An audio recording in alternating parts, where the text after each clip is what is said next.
Hey everybody, we're going to go over the aging of accounts receivable chart. The first thing you'll see here, and let me pull this maybe here, is the accounts receivable broken down into when they were due. So you've got one category, 1 to 30 days late, 31 to 60 days late, 61 to 90 days late, and over 90 days late. Then you're going to see a percentage of what might be uncollectible. So zero point 0.6 of a percentage, 2%, 8%, and 50%. So depending on how long someone owes you money, then you see that you're probably less likely to collect on that. So I want to show you, we'll talk about the math, and then the total for this chart actually goes on the bottom right, and that's where you add all of these up together.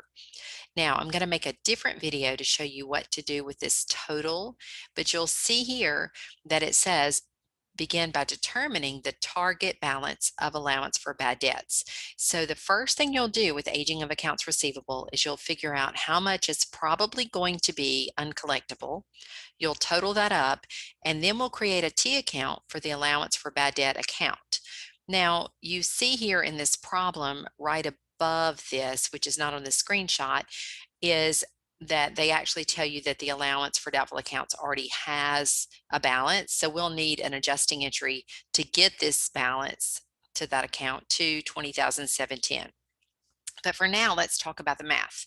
First of all, 0.6 of a percentage is less than 1%. So when you key this in the calculator, it's going to be 85,000 times 0.006, and that should give you 510.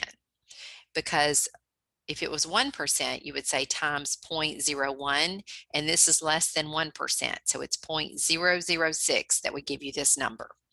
And then here you would say times 0.02 for 2%, 0.08 for 8%, or 0.5 for 50%.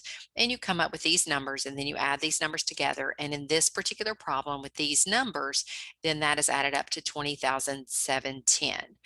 That is your new balance of allowance for bad debts.